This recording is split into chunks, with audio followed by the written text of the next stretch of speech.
ওহ, মানুষটা খেতে অনেক মজার।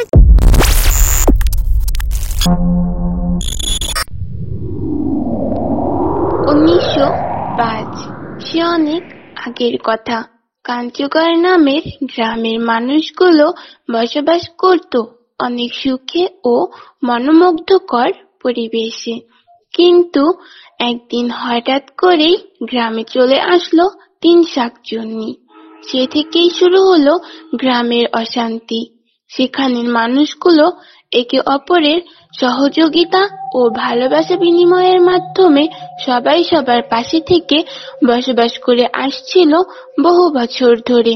শাকচুন্নিদের কাজ ছিল প্রতিনিয়ত মানুষকে অতিষ্ঠ করা, কেউ রাস্তা দিয়ে গেলে তার ঘাড় মটকানো, হাত থেকে খাবার কেড়ে নেওয়া, বিভ্রান্ত করা, মানুষের বাসায় গিয়ে লন্ডভন্ড করা। এছাড়া তারা মাঝে মাঝে মানুষও খেত। যেভাবে শাকচুন্নির উৎপাত বেড়ে গেছে, কি করা যায় বলো তো রামুদা একটু? গ্রামের মানুষগুলো অতিষ্ঠ হয়ে পড়েছে। তাছাড়া আমার এখন কোথাও যেতেই ভয় হয়, কখন না জানি শাকচুন্নিগুলা হাজির হয়ে ঘাড় না মটকায়। আমারও তো একই অবস্থা। সত্যি এই শাকচুন্নি গো জ্বালায়, আর বেরোই হওয়া যায় না। একটু ভালো কিছু খাওয়াও যায় না। বাজার থেকে যে একটু ভালো কিছু নিয়ে আসবো, তারও আর উপায় নেই। অমনি সামনে হাজির হয়ে সব কিছু ভয় দেখিয়ে নিয়ে চলে যাবে, আর না হয় ঘাড় মটকে দেবে। এমন ভয়ে ভয়ে আর কয়দিন থাকবো? মাঝে মাঝে মনে হয় এই গ্রাম ছেড়ে দূরে কোথাও চলে যায়। কিন্তু এটা আমার জন্মভিটা, এখানে আমার পূর্বপুরুষরাও থেকে গেছে। তাই এই জায়গা ছেড়ে আমি কিভাবে যাই সেটা ভেবেই এখনো আছি, নয়তো কবেই চলে যেতাম। যাই হোক, বাসা থেকে অনেকক্ষণ বেরিয়েছি। তাছাড়া বিকাল গড়িয়ে সন্ধ্যা হবার অবস্থা প্রায়। যা, তুই বাড়িতে যা, আমিও যাইতেছি। না জানি শাকচুন্নিগুলো আবার কখন হাজির হয়। হ্যাঁ, তা ঠিকই বলেছ। আমিও এটা ভেবে এখনো আছি। আচ্ছা, ঠিক আছে, তাহলে বাসায় যাও, কালকে না হয় আবার দেখা হবে। এটা বলে তারা দুজনেই সেখান থেকে বাসায় চলে গেল। আর এদিকে শাকচুন্নিগুলো একে অপরের সাথে পরামর্শ করতেছে কখন কার সর্বনাশ করবে।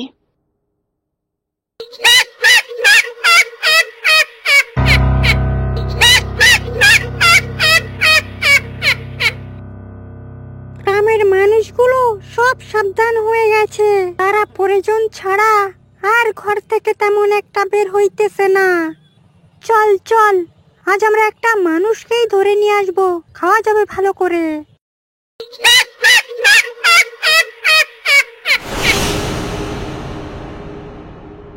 এই বলে শাকচুন্নিগুলো রওনা দিল গ্রামের দিকে। গ্রামে আসার পর তারা দেখতে পেল তাদের ভয়ে এখন আর কেউ বাইরে বের হয় না। লোকজন না পাওয়ায় তারা সেখান থেকে চলে আসছে গ্রামের অন্যদিকে। এদিকে সেদিকে ঘোরাঘুরি করেও তারা কোনো মানুষের সন্ধান পেল না। তারা হতাশ হয়ে ফিরে আসছিল, এমন সময় দেখলো কে যেন এক লোক যাচ্ছিল। এটা দেখে তারা একটু দেরি না করেই লোকটির কাছে গিয়ে লোকটিকে তারা বশ করে নিল এবং তারা খাওয়ার জন্য তাদের সাথে করেই নিয়ে চলে গেল।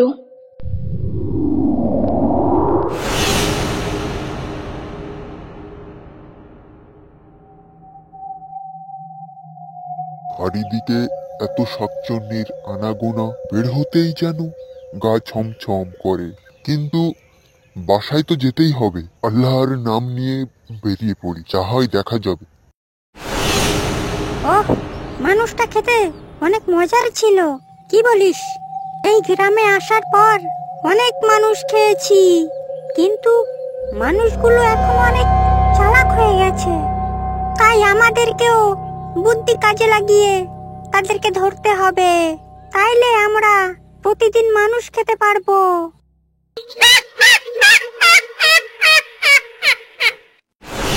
ওই দেখ দেখ, কে যেন আসতেছে না?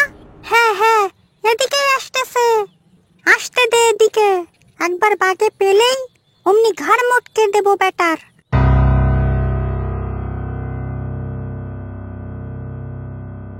তারপর ইমাম সাহেব যেই শাকচুন্নিগুলোর কাছাকাছি চলে এলো, অমনি শাকচুন্নিগুলো একসাথে তার উপর আক্রমণ করলো।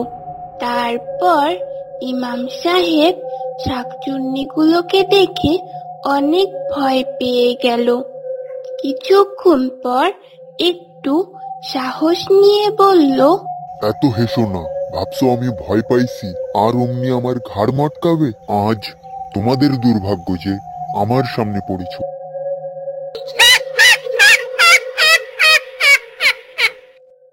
কি রে, এই মানুষের বাচ্চা কি বলে এসব? ও নাকি শাকচুন্নি ধরবে।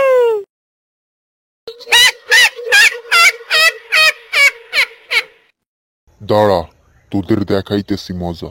তোদের মতো কত শাকচুন্নি, রাক্ষস, দৈত্য, দানব সবকিছু ভরে রাখছে আমার এই আয়নার, আর তোরা তো সামান্য কয়টা শাকচুন্নি।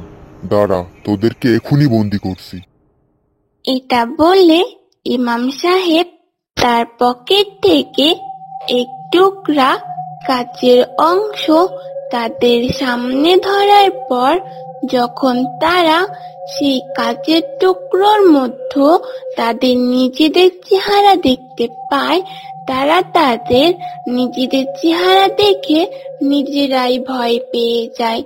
তারা ভাবে কাচের টুকরার মধ্যে হয়তো আরো অনেক শাকচুন্নি আটকে রেখেছে।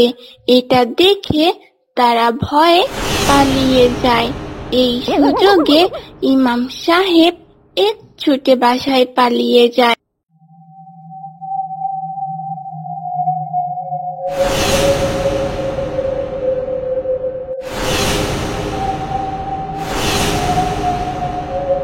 বেঁচে গেছি আজ। কি করছিলাম, ভাগ্য ভালো ছিল তাই ধরা পড়িনি। ধরা পড়লে সারা জীবন ওই কাচের টুকরোর মধ্যেই পচে মরতে হতো। বেঁচে থাকতে থাকতে এই শাকচুন্নি ধরা বেটার হাত থেকে পালাই সবাই, আর রক্ষী নেই। এখানে থাকলে আমাদের ধরেই ফেলবে। এই তাড়াতাড়ি কর সবাই, যার যা কিছু আছে এখনই নিয়ে পালাই সবাই। চল চল চল। এটা বলে শাকচুন্নিগুলো একে একে গাছের মধ্যে ঢুকে গেল এবং তাদের থাকার জায়গায় যার যা কিছু ছিল সবকিছু নিয়ে তারা সেখান থেকে দূরে পালিয়ে গেল। এদিকে ইমাম সাহেব বাসায় এসে গ্রামের সবাইকে খবর দিল যে তাদের গ্রাম থেকে শাকচুন্নিগুলো সবাই পালিয়ে গেছে। এটা শুনে গ্রামের লোকেরা তো মহা খুশি এবং গ্রামের লোকেরা আবার আগের মতো জীবনযাপন শুরু করতে থাকলো।